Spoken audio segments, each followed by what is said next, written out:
Morning everyone. It's an incredibly cold, blustery Friday morning, and today's topic is an update on my world record marathon attempt to be the fastest male marathon runner dressed as a ninja. As you can see, I'm going to be doing a few promo videos today to try and enhance the coverage of this event, which is on Sunday the 4th of October. You're going to see this in retrospect, but today's episode is about marketing, which is popular on a Friday, and I wanted to talk a little bit about the plan that we put in place and the steps we're taking to try and get as much reach as possible.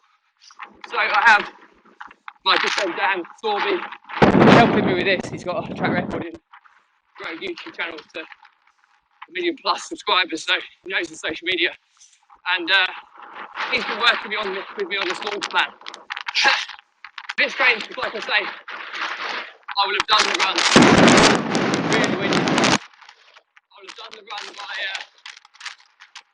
by the time that you see this video, but it's the planning that goes into these events, especially when you're doing something to a deadline or you're doing a launch plan. So we have to sit down and we have to work out plan how we're going to do this, and kind of a couple of stages really.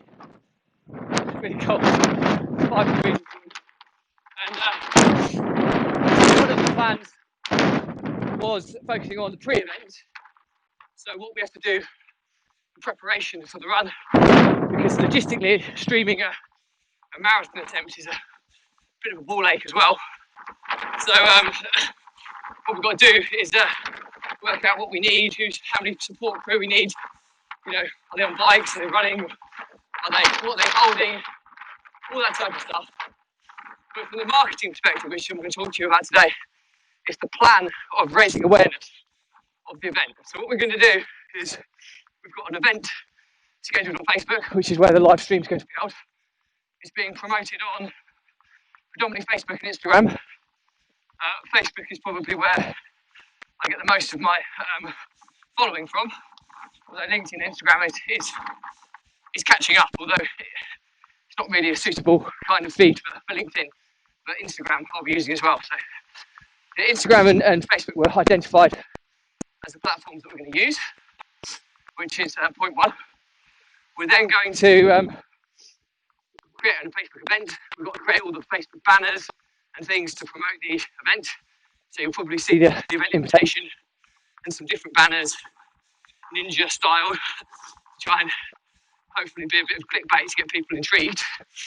We've then got to post every day to try and generate some awareness. So there'll be little snippet videos that are going out on the event that will provide updates, but there'll also be a few Facebook lives and stuff that I'll be doing as well to try and drive awareness of the event.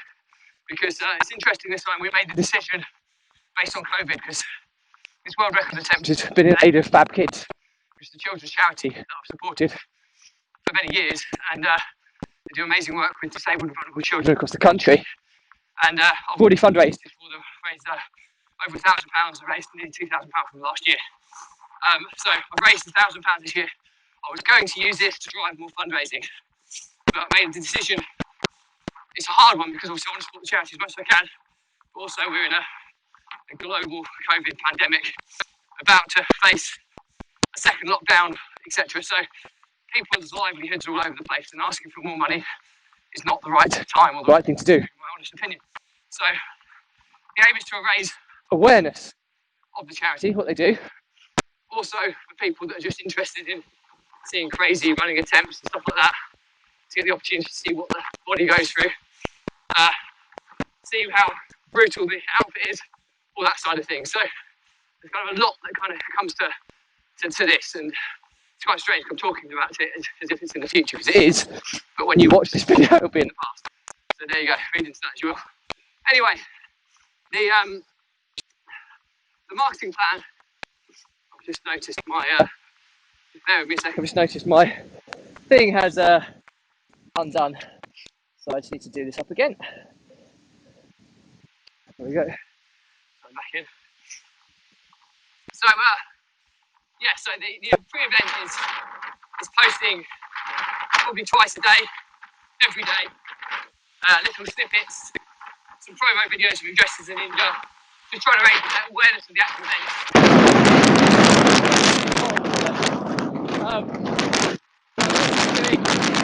Is aligning myself and trying to find collaborations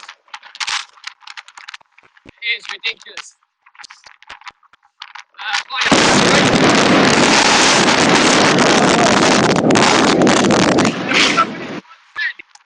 Only run in the sun. Well,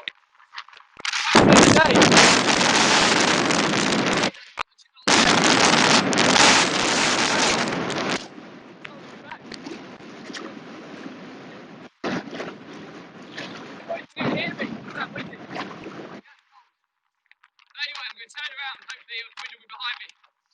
So, there will be a second. Right, I'm going to turn around.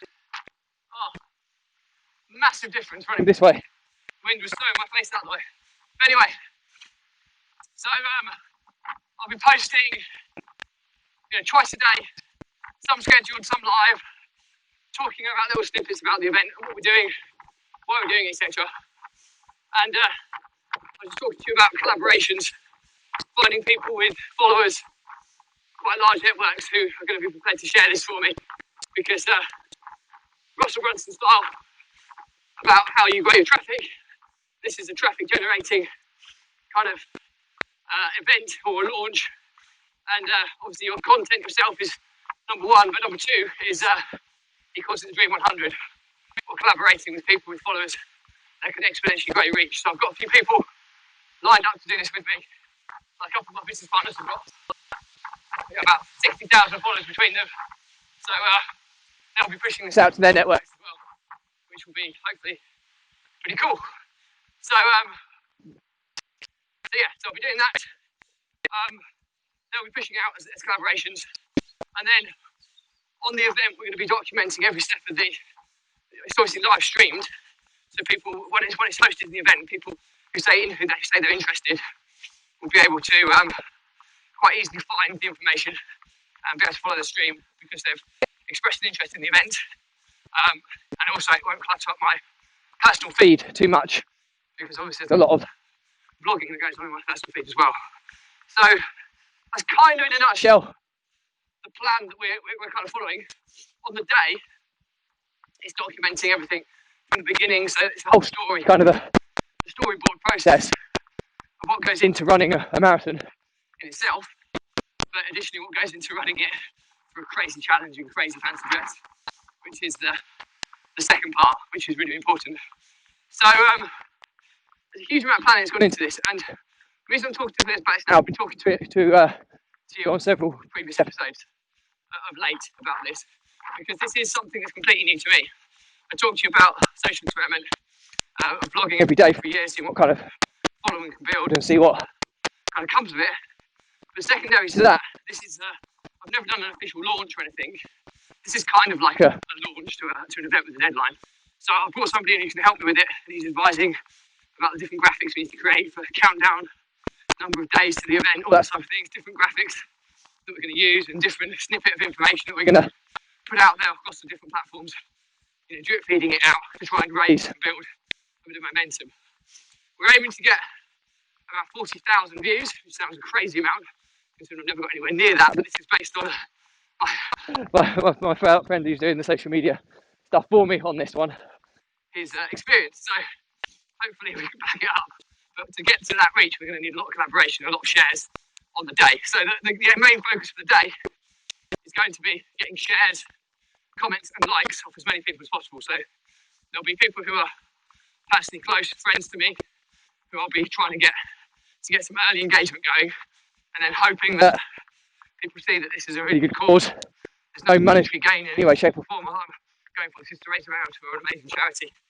Okay, there's going to be inevitably there may be a little bit of an impact on personal brand from my side, but the focus is purely about getting the message out there about the charity, but also to show people, you know, how kind of vast these challenges can be, and hopefully provide some inspiration for people that wanted to do this type of stuff but never had the confidence to do it. But watching somebody else do it is often a good way. My outfit's falling apart again. I need to make some modifications before I do my promo clip, so I put my head mask on, because clearly you're seeing me in half the outfit. I'm about to do some promo videos now in the full attire, so with the head mask and everything as well, which will make the event even harder with breathing restrictions, etc. So that's pretty much it for me today. It's a short one today. Sorry it's a little bit ad hoc, but just wanted to give you a very quick update on what the plan is for this event. And over the course of the coming days and weeks, I'll be providing more feedback on how it went, what we did right, what we didn't do right, to kind of dissecting this kind of marketing experiment, so that if we do this again, or if we launch a product in the future, or anything, it's all going to be very relevant. It's all about engagement and reach. I mean, this is slightly different because it's charitable, and inevitably a lot of people will support you more when it's charity based, but the marketing principles will still be relatively the same. You know, if you're trying to build a launch to a product or a service, it's going to be down to your ability to drive traffic, to create awareness, to create buzz, to create momentum, build up to an actual launch day. And the steps that I'm doing here should be replicable in other industries relating to products and services where you are looking to sell something, as opposed to raising awareness of you know, a really, really important cause. So that's it for me today. Any questions on this? My head's spinning with all the wind and the rain, my outfit falling apart, and all these sort of things that I hope won't happen on the day. So any questions, drop me a comment. I'll respond to everyone. If it's a bigger topic, I'll do a separate blog episode to take you in. If it's not for you, absolutely no drama, just unfriend, unfollow me. It won't clutter up your feed. But before you go, do check out my Facebook group, Runpreneur, or my YouTube channel, Kevin Britton Runpreneur, whereby my 115 or so episodes of my vlog are all catalogued nice and neatly for you to kind of peruse and review on an ad hoc basis as a free resource. So it can be quite good value for you there. So that's pretty much it for me today. Wish me luck. Well, I've already done it, so you don't need to wish me luck when you see this, but I hope that makes sense with the time lapse issues. But as always, stay positive, stay happy, and I'll see you on the next episode.